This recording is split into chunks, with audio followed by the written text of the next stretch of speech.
Excuse me. Hey there. Sorry, I'm interrupting myself, actually, but I want to tell you what this is. This is a free version of the Ezra Levant Show. Now, normally it's behind a paywall, and you have to become a subscriber to what we call Rebel News Plus to see it. But once a week, we take a show from behind the paywall and put it up so you can see what you're missing.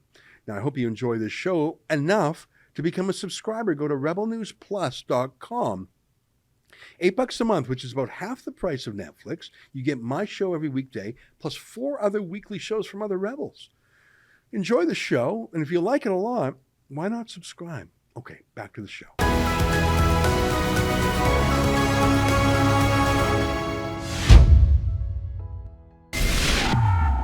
So I absolutely love having the opportunity to chat with you, to chat with our ever-growing audience. But I'd actually love for you to have that opportunity as well. We actually have advertising opportunities available with RebelNews.com. We don't get handouts from the government. We trust on supporters, viewers, and advertisers like you. So instead of folks listening to me in this spot, they could actually be checking out your company, getting information about your business. For more information or to advertise with us, send an email to ads@rebelnews.com. Tonight, Tiff Macklem, Trudeau's man at the Bank of Canada, raises interest rates by 1% and tells Canadians to lower their expectations. It's July 15th, and this is the Ezra Levant Show. Shame on you, you censorious thug.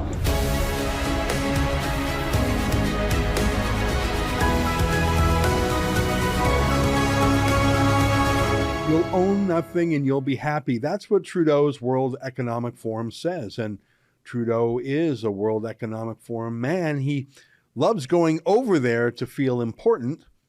He does that by hanging out with famous globalist celebrities and infamous globalist celebrities too. That's him here with George Soros and Chrystia Freeland, whose job before becoming an MP was as Soros's official biographer. I don't think most Canadians know that. Freeland is the only cabinet minister in the world that I'm aware of who's on the board of the World Economic Forum. There are other politicians who are obedient to Klaus Schwab, but none of them are so brazen as to advertise that fact in public and be on the board. And Klaus Schwab brags about it too. What we are very proud of now is the young generation, like Prime Minister Trudeau, President of Argentina and so on, is that we penetrate the cabinets. So yesterday I was at a reception for Prime Minister Trudeau, and I know that half of this cabinet, or even more half of this cabinet, are for our actually young global leaders of the world. Grateful. So are you surprised that the man Trudeau and Freeland trust to make decisions about inflation and interest rates is named Tiff Macklem? Who's he? Exactly. No one elected him. He's like Theresa Tam. You didn't vote for her and you can't vote her out. Same thing with Tiff Macklem. He's the head of the Bank of Canada. You can see his signature, including his ridiculous nickname, on your dollar bills. I guess they don't have dollar bills anymore, but on your other banknotes. What is the job of the Bank of Canada governor? Well, they can control interest rates by determining how much they charge the other banks in Canada to borrow money from the Bank of Canada. So the banks, Royal Bank, Scotiabank, then they in turn adjust everything from the interest they pay you on your savings account to the mortgage rates they charge you on your house. There really isn't a more important lever on the economy than the interest rate. Low interest rates let people borrow money easily to pay their bills, to start businesses, to buy homes, lease cars. High interest rates do the opposite, obviously. They crush everyone's dreams just a little bit by making all of those things harder to do. Harder to pay bills, harder to start a business, harder to run one, harder to pay a mortgage, harder to lease a car. The reason why Tiff would do that is because, well, he says the economy is too wild. There's too much inflation. The price of everything is too high. But that happened because of Tiff Macklem. Besides setting interest rates, the other thing the Bank of Canada governor can do is print money. He just can do it. And Tiff Macklem has done that more than any other Bank of Canada governor in history. because Trudeau wanted him to. What I mean by that is Trudeau has spent about $900 billion over the past 2 years, and the pandemic was just his excuse. But to borrow that much money, Trudeau had to get it from somewhere. He borrowed some of it from actual investors, foreign lenders, but most of it just came from the Bank of Canada itself. They printed money and loaned it to the government. Now that devalued your money that you worked for. That drove inflation. That enabled Trudeau's worst behavior. And that's why we're in the mess we're in. Tiff Macklem let it happen. He's hiking interest rates now on you, telling you to spend less, own less, live less, because he wouldn't tell Trudeau to spend less and borrow less when Trudeau was on his $900 billion spending spree. Trudeau famously said he never thinks about monetary policy like interest rates. I mean, there may be some truth to it. Monetary policy is boring and involves math and reading and economics and history, and Trudeau prefers photo ops and calling people racist. When I think about the biggest, most important economic policy this government, if re-elected, would move forward, you'll forgive me if I don't think about monetary policy. You'll understand that I think about families. When we first got elected in 2015, the very first thing we did was raise taxes on the wealthiest 1% so we could lower them for the middle class. And similarly, a re-elected Liberal government will continue to invest in supports for families, for students, for seniors, investing in housing, because we know it is not right that so many people right here in the Lower Mainland and indeed across the country can't afford their first home. We know these are the policies that make a difference in the growth of our country and the jobs people get and the opportunities people have to grow and prosper. That is what we will stay focused on. I'm not sure if I actually believe him. I think he thinks about monetary policy, but only in a way will Tiff Macklem continue to print money to let Trudeau do whatever he wants. Build back better, more climate BS, buy 400 million doses of vaccines, whatever. And Tiff Macklem, like Theresa Tam, like Brenda Lucki of the RCMP, does whatever Trudeau tells him to do. He's even got that Trudeau arrogance down pat. That's an important reason why these international inflationary pressures have broadened in the economy. And by front-loading our interest rate response, that will cool demand, allow supply time to catch up and take the steam out of those domestic inflationary pressures. And as I just stressed in the previous question, it's critical that we keep inflation expectations well anchored so that when those international pressures ease off, inflation does come back down to target. You know, it was just a month or two ago that someone who really does understand monetary policy and inflation and central banking, Pierre Poilievre, criticized Tiff Macklem for getting us into this mess. Frankly, it was probably a bit obscure for most people at the time. We all know who Theresa Tam is. She's the nutcase who told us to wear a mask while having sex. But Tiff Macklem is far from a household name. But Pierre Poilievre knew who he was, knew he was the one flooding the market with fake money, printing money. It really is like counterfeit money in a way. You pour that much printed money into the system, everyone else's money is devalued. Poilievre criticized Macklem. Someone should. And oh my God, did the fancy people have a freak out. It was quite something. People who had never given a thought to the Bank of Canada were suddenly experts on why Pierre Poilievre shouldn't talk about the Bank of Canada. It was such a sacred position. How dare you? How dare you criticize him? Don't interfere. Hang on. Don't interfere when Trudeau's man is printing hundreds of billions of dollars and pouring it into the economy. What? Why? Is he some high priest or saint or someone we can't criticize? Can I get a list of those people, please? It's obviously Theresa Tam's on it and Tiff Macklem too. I mean, Macklem said he had everything under control. I mean, he was smarter than you, right? And he wouldn't lie for his boss Trudeau, would he? Our message to Canadians is that interest rates are very low and they're going to be there for a long time. We recognize that Canadian businesses are facing an unusual amount of uncertainty. And so we have been unusually clear about the future path for interest rates. If you've got a mortgage, or if you're considering to make a major purchase, or you're a business and you're considering making an investment, you can be confident that interest rates will be low for a long time. Yeah, he's a liar. Either that or he's incompetent. Neither is a good answer. Inflation is a disaster. I showed you the stats the other day in, frankly, the form of Pierre Poilievre's grocery video, which was pretty easy to understand. Look at this part again. What can my bag of groceries tell you about inflation or just inflation? Numbers out today, 10% increase in food prices. Let's go through the items and how much they've risen one by one. Eggs, tomatoes, lettuce, pasta. I'm not going to try throwing this one up and down outside of the box.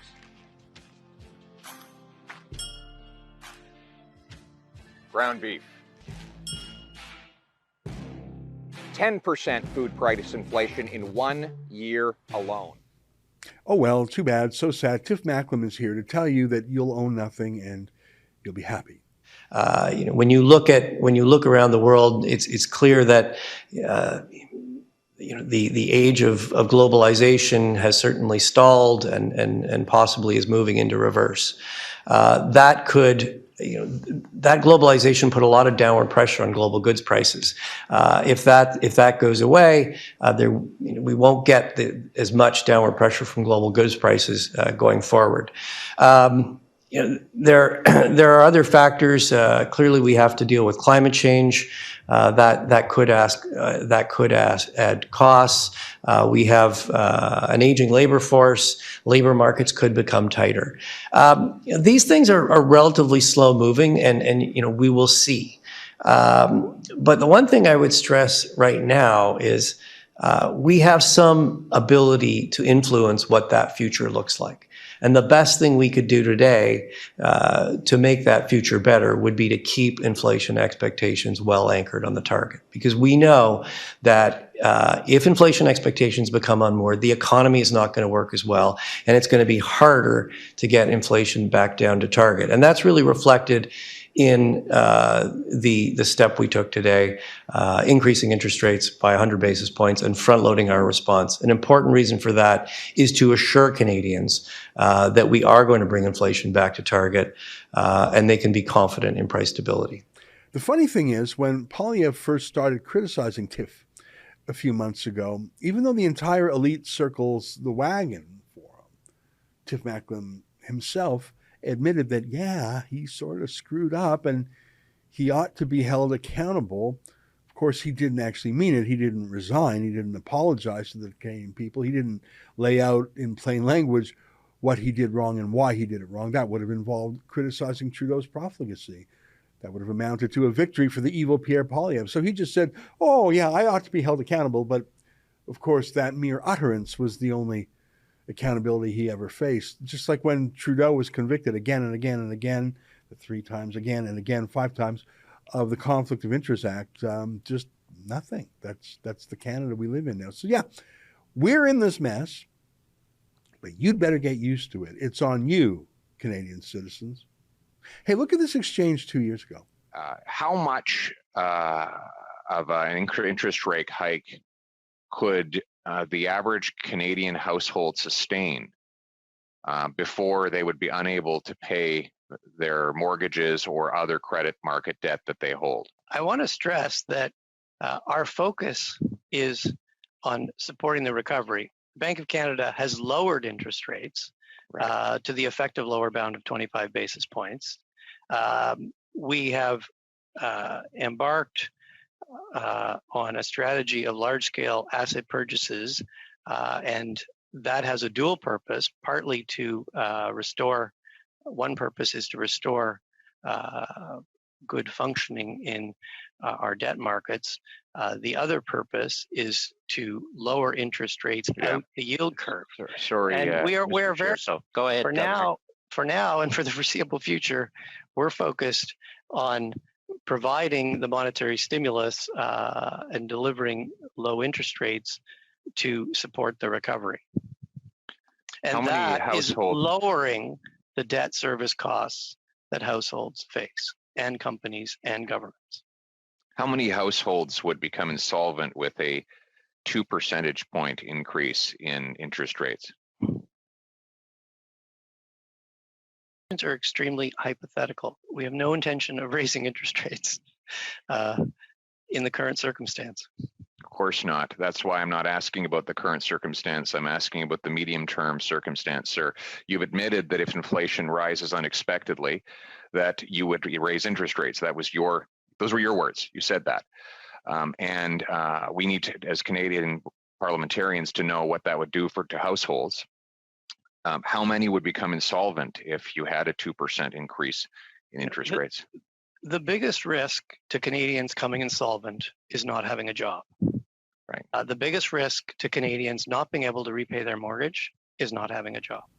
Yeah, Pierre Poilievre was right. Tiff Macklem was wrong. But he won't pay a price for it. No one in Trudeau's government is competent. Not the people running the airports, not the people running the passport office, not the people managing the money, not the people engaging in foreign affairs. The only thing they're good at is jetting off to foreign destinations to give away your tax dollars in foreign aid to corrupt regimes and calling you racist and sexist if you don't obey them. Let's see how it looks when, as Pierre Poilievre asked, what happens to Canadians when their mortgages go up by 1 or 2%? What happens? Macklem didn't say 2 years ago. Maybe he'll have to answer us now, or maybe we'll just find out. Stay with us for more.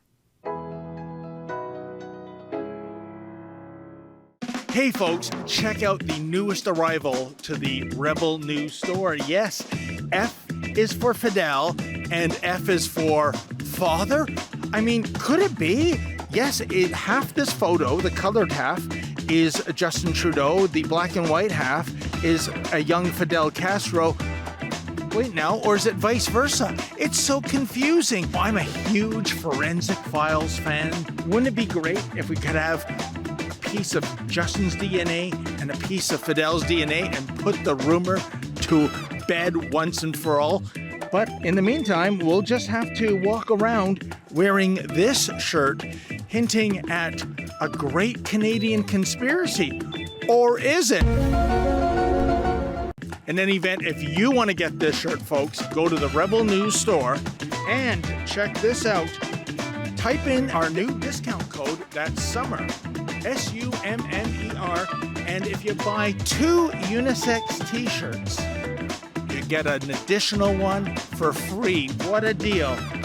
Like I said, Justin Trudeau, Fidel Castro, as they used to say on the ABC detergent ads. Can you tell the difference? I can't tell the difference.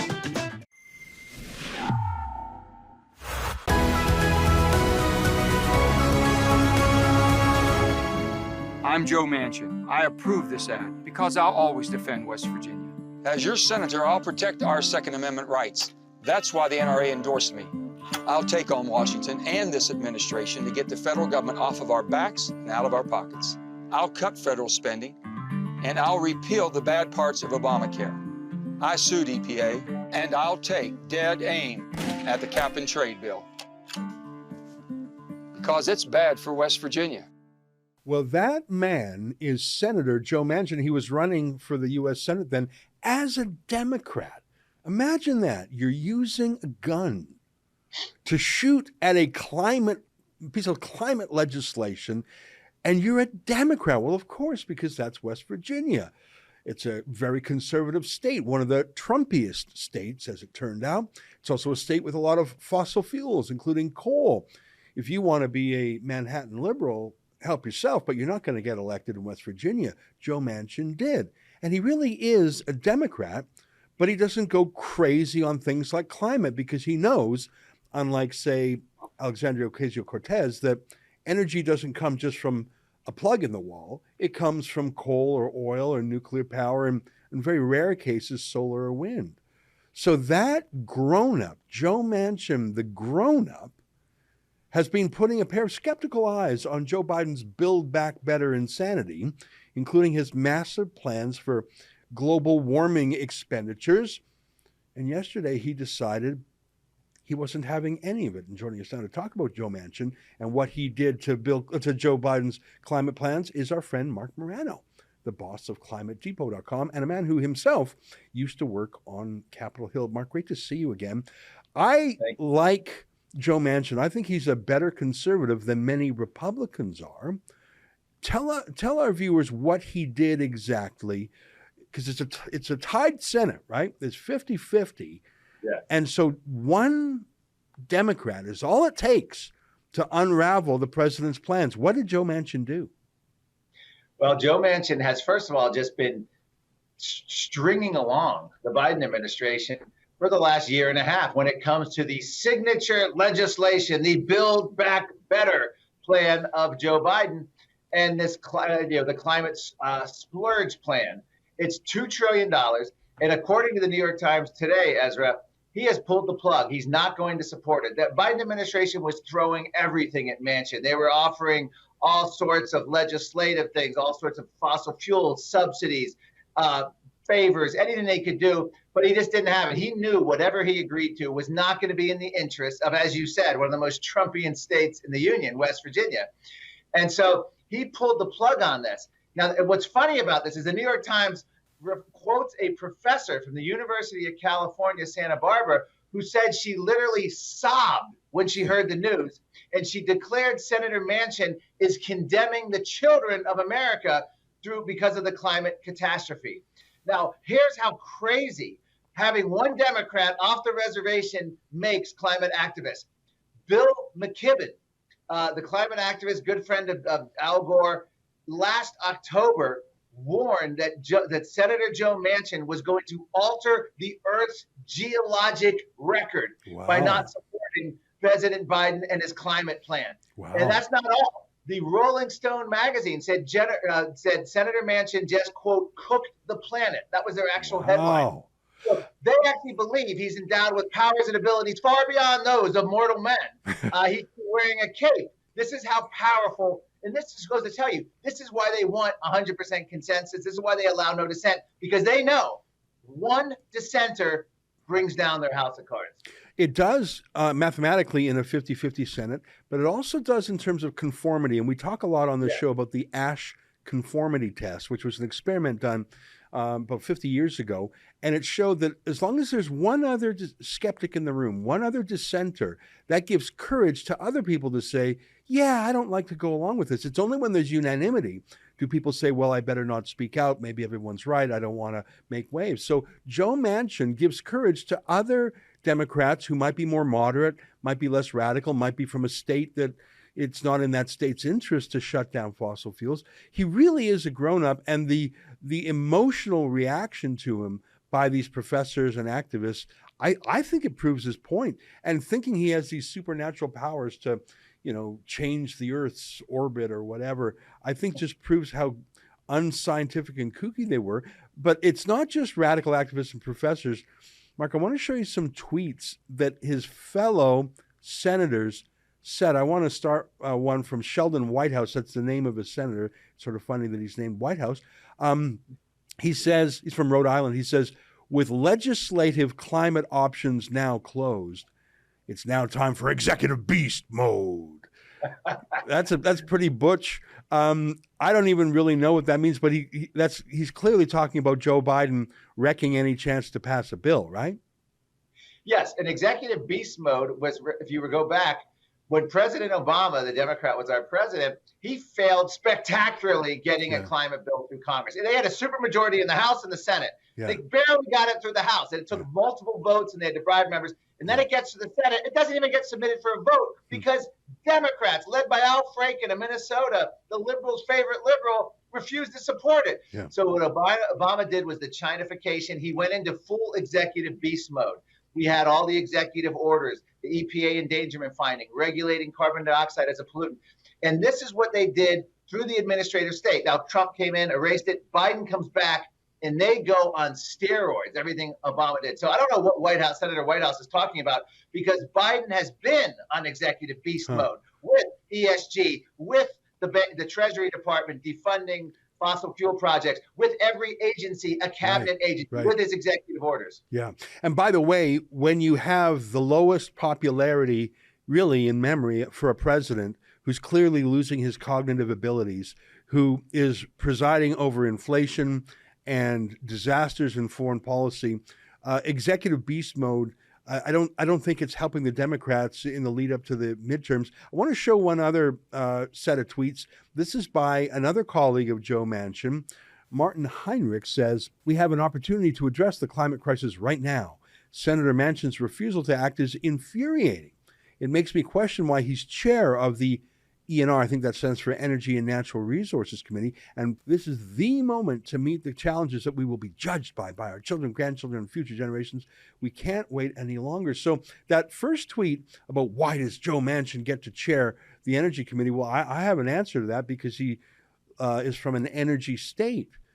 How's that for an answer? I mean, you wouldn't put, someone from San Francisco in charge of energy. You might put them in charge of tech, for example.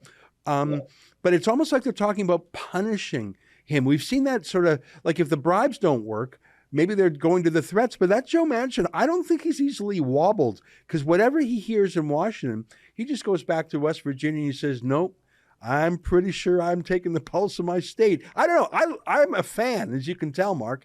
But are the Democrats would never punish him, would they? Well, first of all, they've sent out the actors. There's a video clip of him walking through a park with literally activists chanting at him about his votes, and they're like intimidating him, and he is standing strong. I don't think he'll be intimidated. I actually testified in West Virginia about the Common Core education standards. They wanted to basically have the national standard imposed upon West Virginia that said there is no scientific debate on climate. We went with names of scientists, and I testified. And guess who was on that school board when I testified at the Capitol of West Virginia? Was Joe Manchin's wife. And very reasonable. They ended up going along and they rejected these Common Core standards in West Virginia. So they've been at this battle, and they've been tried to be bribed. They've tried to be intimidated. But Manchin's still standing strong on this. He really has no choice. He is have courage, but if he weakens Ezra, he's gone. I mean, this state is not going to put up with someone who would cave to Senator Whitehouse or Chuck Schumer on climate. Well, the song "Almost Heaven," West Virginia. It's called Country Roads. It really is a great song. And West Virginia really is a beautiful place. It sounds like you've had the pleasure of being there. I, as a Canadian, enjoyed it too. It's fascinating to watch. And I must say, for all the rancor and the back and forth, I am jealous that the United States has a system where elected officials can use their own judgment and listen to their constituents and defy the party line. During the lockdowns in Canada, anyone of any party who dared dissent was thrown out of the party, including so-called conservative parties. I admire the American system that, at least in the Senate, allows some real dissent and real debate and allows people to represent their constituents in a way that we are not allowed to do in Canada. And I think we are poorer for it. Last word to you, Mark. Well, I do, but they're trying their best to ruin the system you just correctly lauded here in the United States, because ultimately this $2 trillion climate spending bill that Manchin's not going to support, which would have no impact on global emissions, let alone climate, let alone the Earth's geologic record. And I don't know why it's causing professors to cry other than they're mentally ill, part of a cult. But the key here is, Biden already is going about this through the unelected bureaucracy, following that sort of Chinese one-party rule. But as best we can, we have to preserve this system where you can dissent and make a difference. Okay, well, Mark, you're the guy to talk to about this stuff. Very interesting. Thanks for sharing your time with us. Thank you, Ezra. I appreciate it. All right, there you have it. Marc Morano, the boss of ClimateDepot.com. It really is a great aggregator for any news. If you're interested in global warming and carbon taxes and the UN and the globalist attempt to push these things through, you really should pop by ClimateDepot.com. They have all the info. I've been going there for more than a decade. All right, stay with us. More ahead.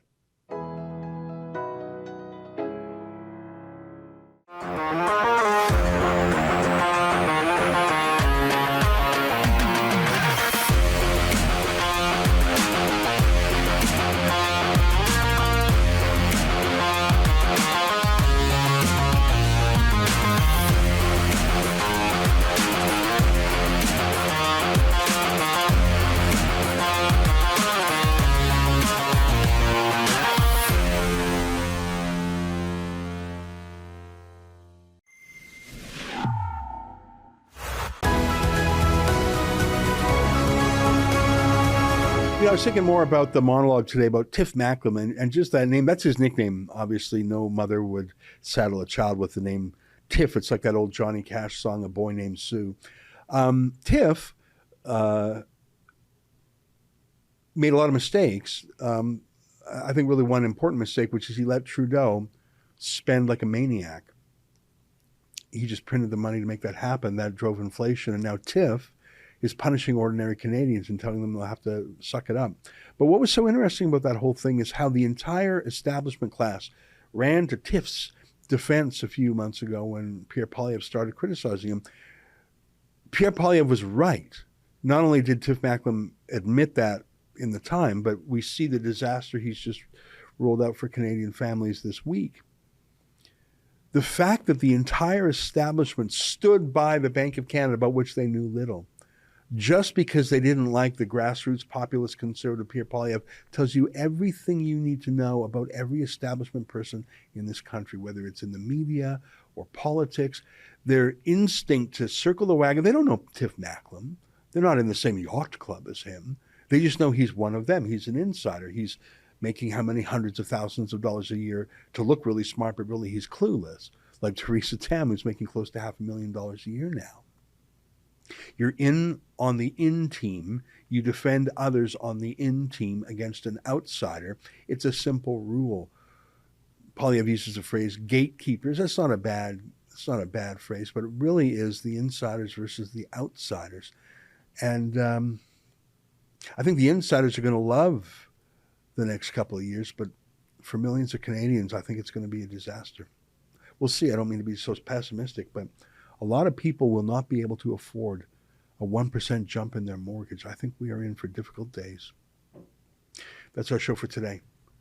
Until next week, on behalf of all of us here at Rebel World Headquarters, to you at home, good night, and keep fighting for freedom.